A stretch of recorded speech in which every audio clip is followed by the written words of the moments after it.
Je tiens à rendre grâce et gloire à Dieu car je l'ai vu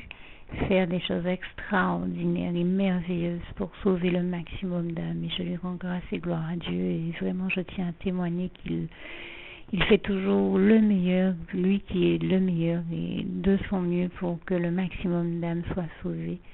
Et j'en veux pour preuve d'ailleurs que l'une de mes cousines vivant en France métropolitaine, donc à plus de 8000 km de moi,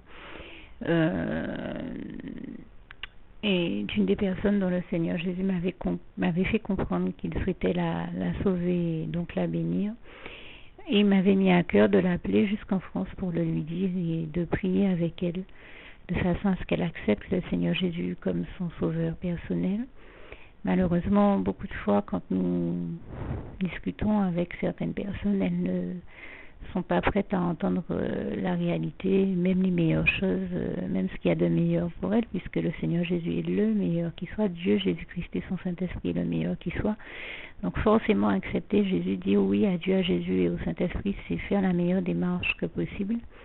si l'on veut être sauvé et avoir une chance de pouvoir accéder un jour au paradis. Et là encore, je rends vraiment grâce et gloire à Dieu, car à une autre reprise, Dieu a fait quelque chose d'extraordinaire. Et pour moi, ça demeure quelque chose qui est au-delà même de l'intelligence de l'être humain, de l'homme, hein, puisque nous savons que Dieu est le plan d'intelligence et de conscience le plus élevé qui soit, et je lui rends grâce et gloire pour ça. Et dans sa préscience, il a fait quelque chose de très original qui, à mes yeux, aurait dû interpeller cette parente, dans la mesure où un jour, elle m'appelle, elle qui est en France et moi qui suis en Guadeloupe, et il me dit oui, je t'appelle parce que mon téléphone portable vient de sonner et j'ai vu ton nom et ton numéro s'afficher. La seule chose étant que je lui ai tout de suite répondu, c'est quand même extraordinaire dans la mesure où ça fait plus de 3 ans que je n'ai pas de téléphone portable, ou peut-être un peu moins à l'époque où je lui parlais, mais en tout cas ça faisait déjà plusieurs années que je n'avais plus de téléphone portable, et donc il était matériellement, logiquement et pratiquement impossible que son téléphone ait pu sonner, en plus en affichant mon nom, mon prénom et mon numéro. Donc,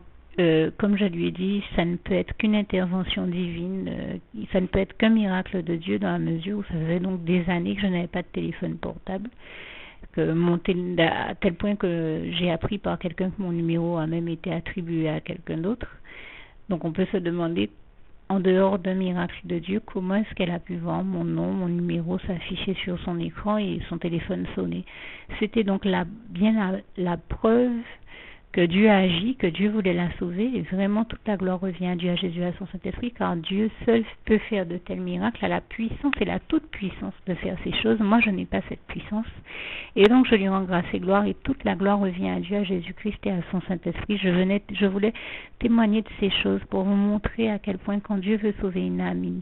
il fait même l'impossible, il fait des choses extraordinaires, des merveilles, des prodiges et des miracles pour arriver à sauver sa vie. Je lui rends grâce et gloire. Et plusieurs passages de la parole de Dieu, la Sainte Bible, nous le démontrent, tel que le passage qu'il y a en Job 5, versets 8 à 9, ou encore dans le psaume 40, versets 6 à 7.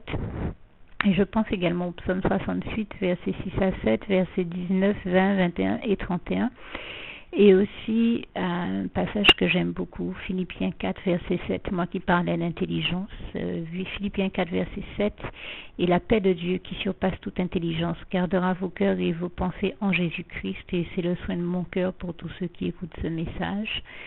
Et je pense également à Philippiens 4, verset 19, et mon Dieu pourvoira à tous vos besoins selon ses richesses et avec gloire en Jésus-Christ, sans oublier que tout est possible à Dieu, comme il est écrit en Marc 10, verset 27, et que tout est également possible à celui qui croit en Dieu, en Jésus-Christ et en son Saint-Esprit. Que l'Éternel notre Dieu vous bénisse.